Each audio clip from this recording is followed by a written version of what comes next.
Hi, so I thought I would do just a couple or a short video on a couple of exercises that you can do for those that are having to sit all day, or if you're working from home and you're sitting on your laptop, or just sitting kind of prolonged hours and not getting kind of the chance often if you get into your zone to kind of get up and moving. So there's about 3 or 4 stretches here. Again, it's kind of like a play on some of the ones that we would do in Pilates as well, but just in a seated version.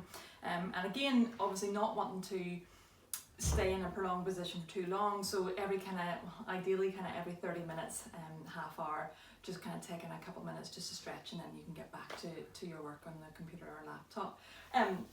So the first one is some neck stretches. So if you do find after a while you're sitting at the computer and you end up, it's probably slightly better if I'm upside down, that the chin pokes forward.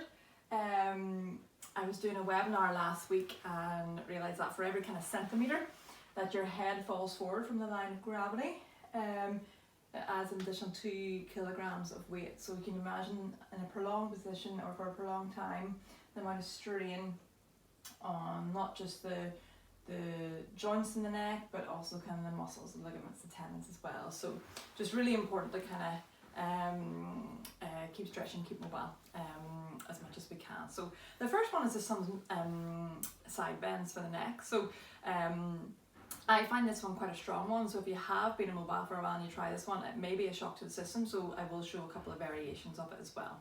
So the first one, just to stretch down the side of the neck here, kind of into the upper trapezius, it kind of causes the shoulders to kind of elevate, and then you can gather all this tension.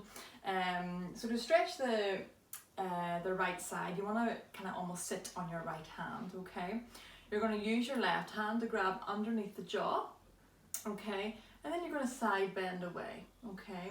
If you do find, oh, that's far too uncomfortable, it's not for me, then you can take the pressure off and you can put your hand just in behind the back, okay? Or you can have it down by your side, okay? But sitting on it kind of keeps it stable too. It's just depending on the range available. So grab it underneath your jaw, and then you want to try and get a true side bend. So you don't want to kind of come forward or come backwards. You want to try and get your left ear to your left shoulder, okay? And you're just going to side bend into that. And I am getting a strong sensation down my right arm. So it's a lovely stretch, okay? Ideally, you want to hold for about 30 seconds, okay? Just enjoy that stretch. Try to relax into it. Keep breathing. And then you can ease off after 30 seconds. And then we repeat on the opposite side. So sitting on that left hand, right arm comes up. And you probably will notice, maybe on me as well, yeah, my left side opens up much more than my right. So I am stiffer on my right, and that's probably, you may find some imbalances there too, or a stiffer side. So again, true side bend, right ear to right shoulder, just opening up through this left hand side. Again, 30-second hold, and then you can ease off and remove the arm from underneath as well. So I'm just going to come side on just for this next one. It's called the cat camel, and again, we're quite familiar with it in our Pilates. But again, if you can't avoid, or you don't have the ability to kind of get up and move every so often, what you can do, again, just neutral position, hands onto your knees, okay, and we're just going to round off that upper back. So we're really trying to round it off, breath in, and then as we breathe out, we transition and come into that extension, okay? So we're opening up kind of through the chest, the shoulders, and again into that lower back, and then again slumping down, just rounding off that pelvis, and again rounding off that upper back, breath in, breathing out as we move and transition into that happy cat, sad cat, I believe. When you're rounded, when they get the fur up on their back, and then coming back up. And again, 8 to 10 reps of that, just keeping the spine moving, okay? Just working between the kind of those two extremes, that you're really rounded and then really arched. So 8 to 10 reps of that, happy, sad cat as well, okay? And just coming back to face them forward. So this one I love doing. Sometimes I actually get a little bit of manipulation when I do it myself, and it's the spine twist. So to stretch the right hand side, or sorry, to turn to the right hand side, Your left hand comes into the outside of your right thigh. Right arm comes up. My chair is actually quite high at the back. It may be slightly easier if it's a wee bit lower. But again, just rounding off, sorry if I can speak properly. Just coming into that spine twist. So again, you're trying to push this right leg slightly inwards, and then again, you're trying to get that rotation. If you do have the mobility, you can come into the outside of the chair.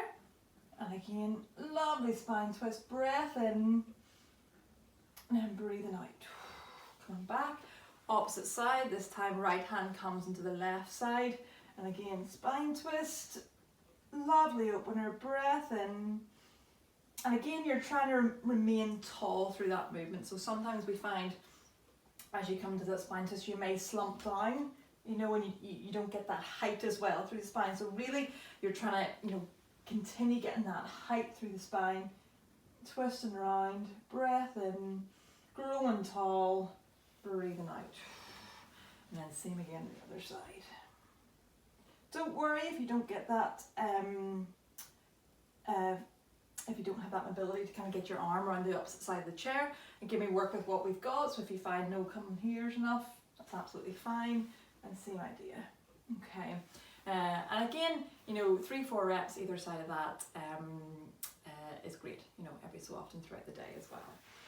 And the last one, which I love too, just to kind of keep the hips mobile and the glutes, because we're sitting all day and not getting them used, is the kind of seated glute stretch. So again, we're crossing right leg over left knee, and again, we're just going to push that right knee out as far as we can. Again, remaining tall through the spine.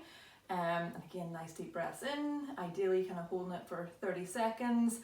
And again, if you find that you can actually get more of a stretch, you can start to lean into that a little bit further. So you're kind of, if I come side on, just so you can see, maintaining that lovely neutral spine first, tall through the spine, and then we can gradually, keeping the straight spine, lean forward if you want more of a stretch on that side. And again, lovely stretch just for the hips when we're seated. And again, opposite leg, left leg over right knee, push that left knee outwards, and again, deep breath in, breathing out. We feel we can get more, we maintain that, but we kind of hinge forward here, and again, keep that spine straight throughout, and after a 30-second stretch. And that's the 4 main ones. So we had the side bend with the neck, we had the cat camel when we're seated, we had the spinal rotations on the chair, and we had the glute stretch. And that's only 4. I may do a few more for the next video as well.